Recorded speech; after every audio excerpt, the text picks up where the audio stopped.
ہے کہ ہمارے نبی صلی اللہ علیہ وسلم کے آنے سے پہلے بیٹیوں کو درگور کر دیا کرتے تھے، دفن کر دیتے تھے، اس کا کیا مقصد ہے اور یہ ایسا کیوں کرتے تھے؟ پیارے آقا علیہ الصلوۃ والسلام کے اس دنیا میں مبعوث ہونے سے پہلے کا جو ماحول تھا، اگر ہم دیکھیں اور تمام ملکوں کا اور بالخصوص عرب کا،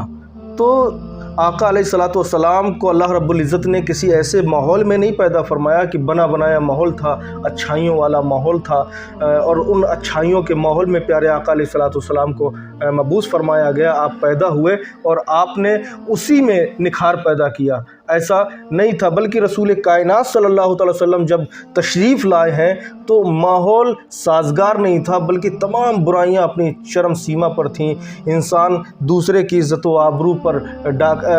ڈاکہ زنی کو اپنی بہادری سمجھتا تھا، دوسرے کا مال غصب کر لینا اپنی جواں مردی سمجھتا تھا، دوسرے کی ماؤں بہنوں کی عزت و آبرو کے ساتھ کھلواڑ کرنا وہ اپنے لیے وہ جواں مردی سمجھتا تھا۔ شراب نوشی، جوا اور جس قدر بھی برائیاں ہو سکتی تھیں وہ تمام چرم سیما پر تھی۔ انہی برائیوں میں ایک برائی تھی بچیوں کی پیدائش کو آسمانی آپدہ سمجھنا،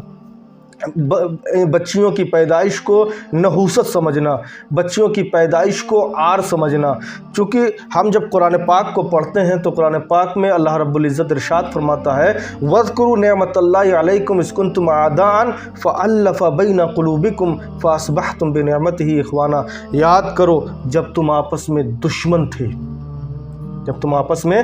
دشمن تھے۔ حال یہ تھا عرب کا کہ کسی بات پر اگر ان میں آپس میں دشمنی ہو جاتی تھی تو وہ صدیوں چلتی تھی، اور بڑی دشمنی کا عالم یہ ہوتا تھا کہ ایک خون کا پیالہ لاتے، اس خون کے پیالے میں اپنے ہاتھوں کو ڈال کر قسم کھاتے تھے ایک دوسرے کو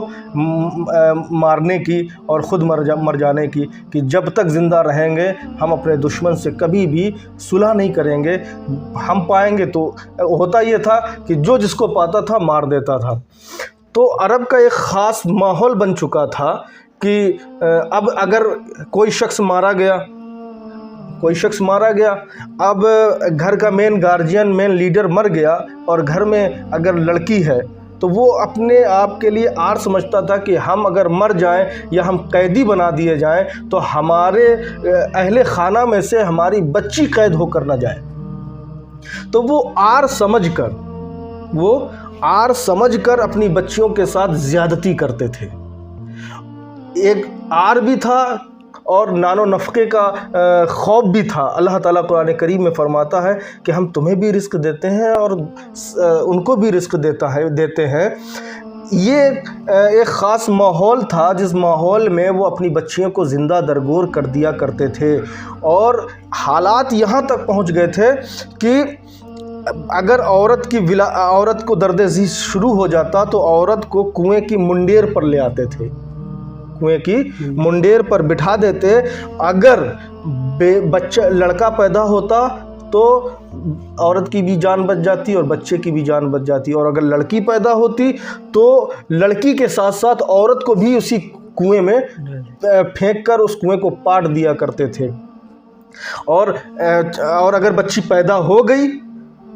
گئی اور چونکہ آلات ایسے نہیں تھے، مشینیں نہیں تھیں، الٹرا ساؤنڈ نہیں تھا، اس قدر ترقی یافتہ دور نہیں تھا کہ پہلے سے معلوم ہو جاتا، تو بچی کی پیدائش کا وہ انتظار کرتے تھے۔ اگر لڑکی پیدا ہوئی تو لڑکی پیدا ہونے کے بعد اس بچی کو وہ لیتا تھا، ایک جنگل میں جا کر ایک گڑھے میں اس کو دفن کر دیا کرتے تھے، اور کئی طریقے سے بچیوں کے ساتھ ظلم و زیادتی رائج تھی۔ غرض کی بچیوں کے ساتھ اس قدر دربیوہار ہوتا تھا، اس قدر بچیوں کی حالت ہو چکی تھی کہ بچی سماج اور معاشرے میں ایک آسمانی آپدہ اور ایک آسمانی آپدہ سمجھی جاتی تھی۔ اور ایسے عالم میں رسول کائنات صلی اللہ تعالی وسلم تشریف لائے، اور اللہ کے رسول صلی اللہ علیہ وسلم نے اس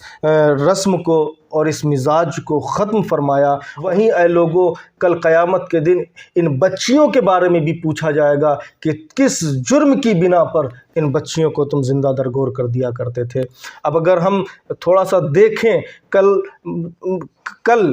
کل زمانہ جاہلیت میں کم سے کم بچی پیدا تو ہو جاتی تھی، ماں کی گود اس کو میسر ہو جاتی تھی، ظالم ہی صحیح باپ کے سینے سے چند لمحے بھی مل جاتے تھے۔ لیکن آج اس ٹیکنالوجی کے دور میں اگر یہ کہنا بیجا نہ ہوگا بلکہ بجا ہوگا کہ آج اس ٹیکنالوجی اور ترقی یافتہ برق رفتار دور میں انسان زمانے جاہلیت سے بھی زیادہ گر چکا ہے، کہ کل بچی کم سے کم اس دنیا میں آ کر چند سانسیں لے لیا کرتی تھی، لیکن آج اس بچی کو آنے کی بھی اجازت نہیں ہوتی ہے۔ تو ہم کہاں جا رہے ہیں؟ اللہ رب العزت بیٹیوں کے مقام اور مرتبے کو سمجھنے کی توفیق عطا فرمائے۔ ذی عقل و ذی شعور و ذی شان بیٹیاں ہوتی ہیں والدین کی پہچان، بیٹیاں اور زہرا و سکینہ ہیں کہیں زینب و سغرا ہیں عظمت اسلام کی پہچان بیٹیاں۔